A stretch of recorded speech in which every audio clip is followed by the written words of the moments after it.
Let's start with her story, right? What's her story to police? Vinny, that's the kicker, the way you just phrased it, to police. These are her words according to this affidavit. And the interesting thing about it, Vinny, she doesn't necessarily deny any of this happening. Now, according to the affidavit, it says in part, Miss Snelling stated that around 4 a.m., she gave birth to a baby which fell onto the floor of her bedroom. Miss Snelling stated that she didn't think the baby was breathing or was alive. Miss Snelling advised that she was awake for around 30 minutes after giving birth before falling on top of the baby. Miss Snelling said that when she woke up from passing out, she quickly got up and observed the baby turning blue and purple. Laken said that she believed the baby to be dead and wrapped the baby up like a burrito, that's a quote from the affidavit, and laid next to it on the floor because it gave her a little comfort in the moment. Miss Snelling said she was woken up by her alarm at 7:30 a.m. for class. Miss Snelling said that she noticed that she was still bloody and needed to get a shower. Miss Snelling said that she went to the kitchen to get a black trash bag. Miss Snelling said she placed the baby, which was still wrapped up inside of the towel, inside of the black trash bag and placed the black trash bag in the closet. Miss Snelling said after taking the shower, she came back into her room and started to clean up the rest of the blood. Miss Snelling said she placed the placenta inside of a Ziploc bag and placed it inside of the black trash bag. Miss Snelling stated that she then put the black trash bag back into the closet and shut the door. So, Vinny, nowhere in there, these are her words, this is what she's telling police. Nowhere in there did she try to hide that she did it, try to deny that she did it. She's telling them exactly what happened. But she is saying that she didn't believe the baby was alive. That is what she's saying, yeah. So that's part of the opening of perhaps where this case goes. Okay, so what happens now? What is she doing that next morning, right? She gives birth, she's passes out, then she's lying next to the baby that she believes is dead, and then what happens? So this is where it gets a little interesting because her actions the next morning don't necessarily seem like the actions of someone who gave birth alone in a bedroom as a college student. So the affidavit says, quote, Miss Snelling stated that she left her residence after this and went to school. Laken stated that she did not go into class, but sat in her vehicle in the parking lot. Miss Snelling stated that she wasn't feeling well, so she ordered McDonald's through the McDonald's app. Miss Snelling said that after getting McDonald's, she went to the University of Kentucky Student Clinic, where she also did not go inside. After this, Miss Snelling stated that she returned to the home where she was detained and transported to headquarters for questioning. So, Vinny, she goes to this, what I imagine to be somewhat of a traumatic experience, but just decides to order McDonald's and go back home, and then she gets detained and taken down to headquarters. All right, and did that questioning reveal anything? It revealed that this baby might actually have been alive through her own words yet again. The affidavit says in part, it should be noted that when speaking to medical staff at the University of Kentucky Labor and Delivery, she stated that the baby had a little bit of fetal movement but passed out shortly after. Ms. Snelling stated that during her questioning by myself and Detective Martinez, that the only time she passed out was around 30 minutes after giving birth, which leads me to believe that the baby could have been moving.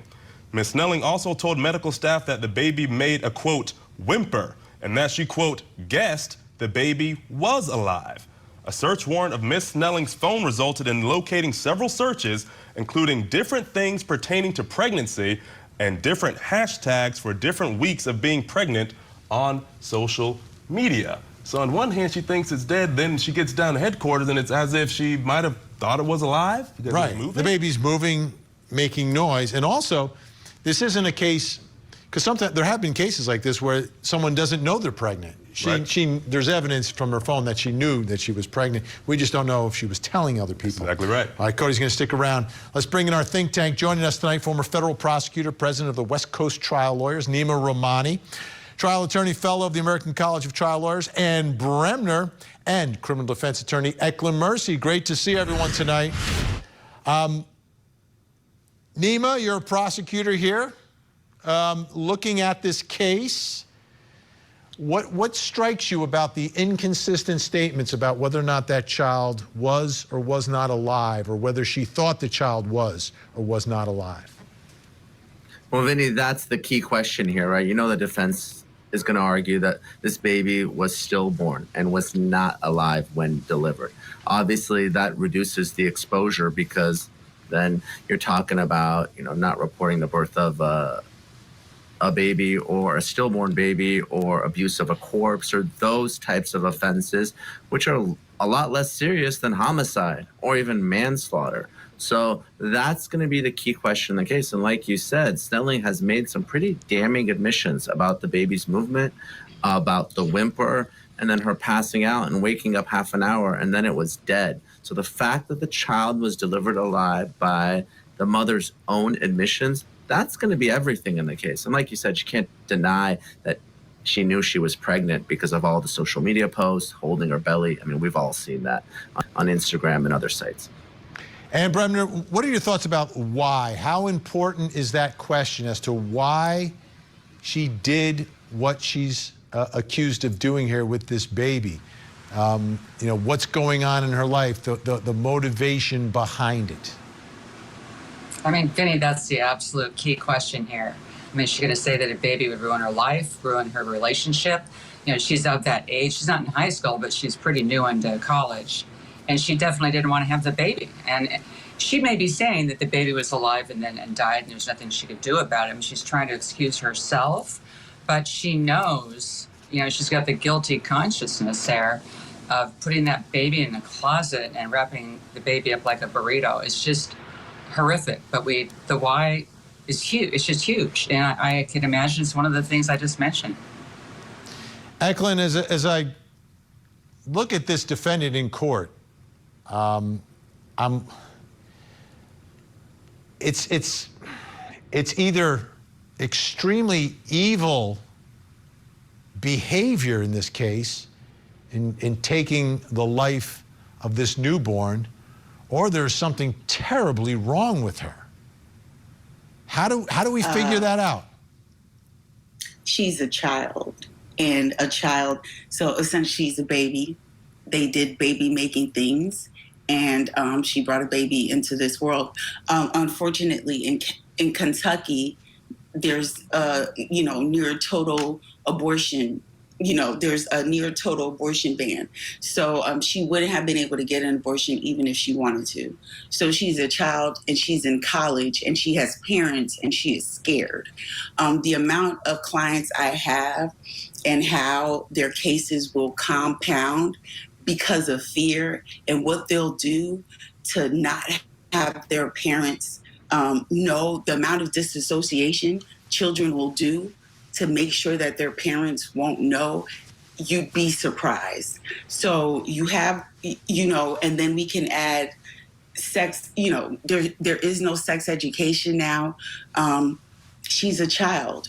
So she's a child and she was put in a grown-up situation and she's scared. You'd be surprised what fear can do. How many cases do you know, Vinny, that can go from aggravated assault, that went from aggravated assault to murder because of fear? So fear will make you and will push you to do things, you wouldn't necessarily want to do. Yeah, and I understand, the term child, right? It can be interpreted different ways. Traditionally, in these cases, and what we've seen, Nima, through the years, the women, or they're actually not women, they're like teens, they're usually much younger. And I get that. There's a different level of sophistication here. This is perhaps the oldest young woman I've seen in this scenario, right? It's usually high school, middle school, prom mom. Those are the stories that we've covered before. We've never covered one quite like this, and I'm wondering, does our system of justice look at this differently, or do we look at it the way Eklund's looking at it? Well, it does treat them differently. I mean, here's someone who's over the age of 18. She's a college student. She's a cheerleader. She's not a middle schooler. She's not a high schooler. The way the law works in most states, you can't even have sexual activity in most states, at least until you're 16, many states until you're 18. So here's someone that was able to have sex and obviously did get pregnant, and she's going to be prosecuted as an adult. And I completely understand what Eklund is saying. That's more of a public policy argument, and whether the right to have an abortion would have changed anything in this case, I don't know. maybe. But the fact is that she was full term. She gave birth. She knew the child was alive, and the child died, whether it was through an intentional act, whether it was through neglect. The child was in her custody when the child died, and then she covered it up. So things aren't going to look good for Snelling because she's an adult. Let's take a look at this. This is, again, from the affidavit for the search warrant. Some of the evidence here. A search warrant of Miss Snelling's phone resulted in locating several searches, including different things pertaining to pregnancy, images of her during labor, photos of her doing things ordinary pregnant women would not be doing, and a concealed or hidden pregnancy. Also, during the search of the phone, the photos that were taken while she was in labor were deleted in an attempt to hide the birth. Obviously, that's according to investigators in this case. Ann Bremner, what are your thoughts here about erasing the photos that she took of herself while she's in labor? Well, it's pretty damning. On the other hand, she may just not want to see those things. I mean, obviously, this has been really traumatic for her, and we don't know. We really don't know if the child really died in her presence. You know, we don't know anything about that right now. The autopsy is going to tell us a lot more. But, you know, this is somebody that I think was scared. And she had her whole life ahead of her, and she felt like this was something that was going to impede her future. Now it's far worse. I mean, she's got a criminal prosecution to impede her future. But I think she, you know, taking those kinds of pictures, I don't know what was inconsistent with being pregnant. I don't know if they elaborate on that at all in terms of the pictures. But like you said, the phone's a treasure trove, especially for individuals in this age group. Eklund, a concealed or hidden pregnancy is kind of along the lines of what you were saying, right? She doesn't want other people to know about this. I just want to, when we cover stories like this, to me, if these kids, and even college kids, if they just knew, and I looked at her walking into court with her parents, I'll guarantee you, Eklund, those parents would have loved that grandchild more than they loved her. That's just the way we grandparents are. That's just the way we are. They would have embraced that child. They would have loved that child. And I just wish that every young woman or girl who got in that situation that has a family like she does would understand that. I am going to have to disagree. The issue is that we do not live in a vacuum. And as the government is currently shut down, when you're looking at these kids have been through a different existence than we have ever. Number one, the reason why these types of cases are happening now more with older people is because in Kentucky, the total abortion ban. You don't think mom and dad would have loved that child? The grandparents? Let me finish. The issue is that you have these children who are living in a world where there is mass shootings all the time. They go through high school with mass shootings. They go through all of this. Now you're having all of the things that are happening every day on the news. Any person with a reasonable level of sentience would be wary about bringing a child into this existence. So for a person to be an age, if she was only 18 4 years ago, she wouldn't be in this position. And for her to be in that position now, and then for everybody to call her cruel, it's going to have to, you know what I mean? You can't take away that type of right, and you don't provide education. You don't do sex ed. You don't provide any contraceptive. Like, you don't provide health care. Make it make sense to me. Even if she wanted to take care of the fetus, where? How? What Planned Parenthood? Grandma and grandpa would have stepped in for sure. That's what we do. I'm telling you. No, but they would step in. They would love that child. They would love that child. They would support they're supporting their daughter who's dragged into court at this point. I just wish they understood that. And I understand it may not compute, but I'm coming to it from the perspective of the grandpa. You're going to love that child. All right. Everyone stay where you are. Eklund, Mercy, and Bremner. Nima. Eklund, we'll have more time on the other side. We don't cut mics, but we got to get to the commercial. Up next, what did the roommates have to say? Plus, coming up next hour. Tonight on Vinnie Politan Investigates, Judgment Day for Diddy is tomorrow as Sean Combs learns his sentence. Will it be months or years? What is justice in this case? Tonight, we investigate. Join Court TV's Vinnie Politan with the latest and breaking true crime stories. Now, let's look at the other side of all of that.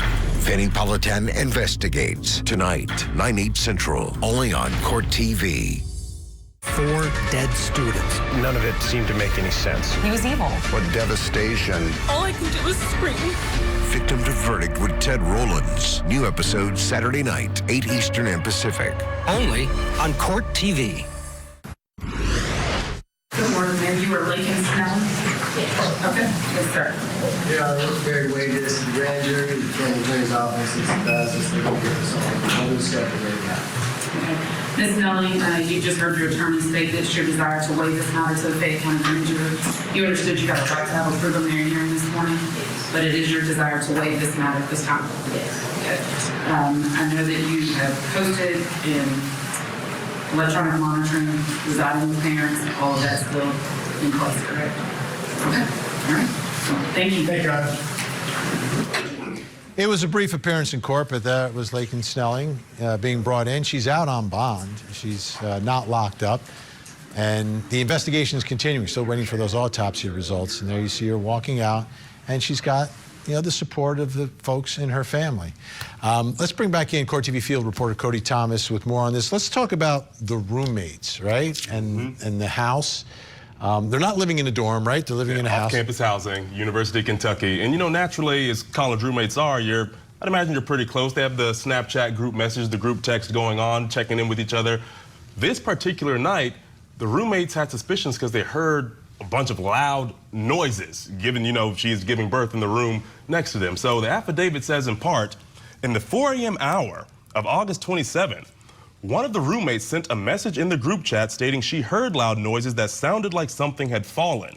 Another roommate stated she heard the noises too, and that whatever caused them was so forceful, it knocked a picture off her wall. One roommate stated the noises lasted for approximately an hour. At 8:48 a.m., Ms. Snelling sent a text to the group chat stating that those noises were caused by her passing out. She told the group she had not been feeling well and had not eaten and had fainted as a result. Ms. Snelling then informed the group chat she was going to be seen by a doctor. Now, the affidavit goes on to say, curious as to Ms. Snelling's story, the roommates entered Ms. Snelling's room in an attempt to locate a source of the loud noises. In the room, they found a blood-soaked towel on the floor and a plastic bag containing evidence of childbirth. They looked in Ms. Snelling's closet and located the deceased newborn baby placed in bags. The newborn appeared to be a full-term baby.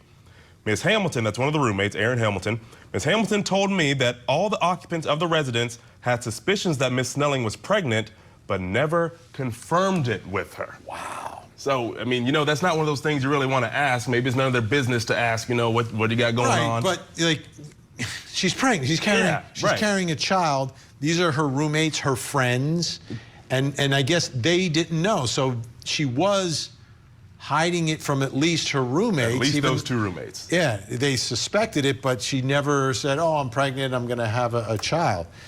Can you imagine walking in there and that's the discovery you make after, what are these loud noises? Maybe it was whatever, and then you find a dead fetus in a bag in your roommate's closet.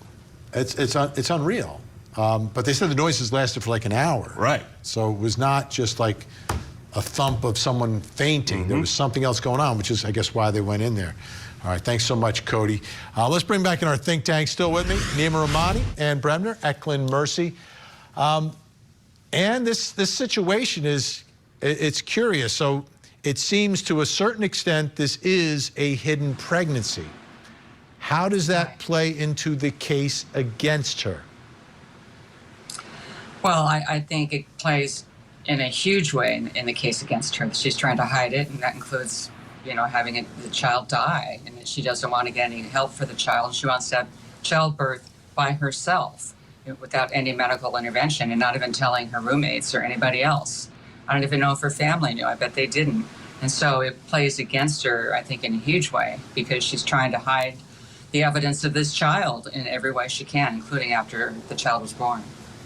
Eklund, your thoughts about the dynamic here inside this home? It's a relatively small off-campus house. It's not huge. The roommates are hearing all these noises in the middle of the night, lasting an hour. They suspect something is going on here, which is, I get why they go into the room. But she had never confided in them, never had the discussion with them. What are your thoughts about that? And is it important what the father of the child knows or didn't know? Well, I think it's pretty important, just by the state and University of Kentucky, they're pretty conservative. So it makes sense that she wouldn't tell her friends about a baby, especially if, she's trying to stay in college. And, being young and a girl, kind of telling your friends that you're pregnant may be a Debbie Downer. So again, she is still a child. So I think it makes sense. Another thing is, with regards to the theory, I'm thinking the issue is that we have a reduction. We have crimes of passion, right? In which you can reduce a first degree murder to voluntary manslaughter because of jealousy or anger. So, but issue is that with regards to criminology and studying it, they mostly study men. They don't study women. So if we can say, hey, we can reduce it for anger and jealousy, what about fear? What about fright? What about terror? And you know what I mean? And just based off of her trajectory, like if you do have a conservative home, this may be the worst thing that can ever happen to you. Yeah, let Nima, from a prosecutor's perspective here, how do you make that decision if you can prove that baby was alive between murder, manslaughter, involuntary manslaughter? It's a very difficult decision, right? Manslaughter, I don't think you have voluntary manslaughter here. That usually is sort of the fit of rage, right? That Eklund was talking about, or sometimes if it's imperfect self-defense. So you're really stuck with murder, second degree, malice murder, intentional murder, reckless disregard for a human life, or involuntary manslaughter, which is criminal or gross negligence or recklessness, as well as other crimes. But those are certainly the homicide crimes. And look, Eklund is right. Obviously, I'm a man. I don't know what it's like to be pregnant. It seems like we're just speculating that it was an unwanted pregnancy. I don't know. Maybe it was just a hidden pregnancy. Clearly, she was hiding it from her roommates, maybe others. And I do know enough about pregnancy to know it must not have been easy to give birth by yourself in your college apartment without any medical attention, without any pain management like an epidural. This must have been very hard for her. So, do you file those murder charges? Is that extreme? Obviously, as a prosecutor, you want to do what's just, not necessarily what you can prove. Maybe it does fit within the four corners of murder law and you could technically charge her, but I don't know if that's the just result for a case like this involving a young woman. And Bremner, do you think discussions are beginning already between prosecutors and her attorney? I do, especially because, it was the lead story in the Daily Mail today. It said she gave birth and then went to McDonald's. That's the way that they phrased it in the headline. So, it's everywhere in the publicity. So you bet they're talking now, and I think there's probably sympathy from the prosecution towards her plight and a wish to resolve it if they can. All right, Eklund, we have about 25 seconds here. Don't take us overtime. Yeah. Give us your final thoughts tonight. Midterms are coming. They should settle this case there. There you go. There you go. All right, we've got more to get to. Think Tank staying with us.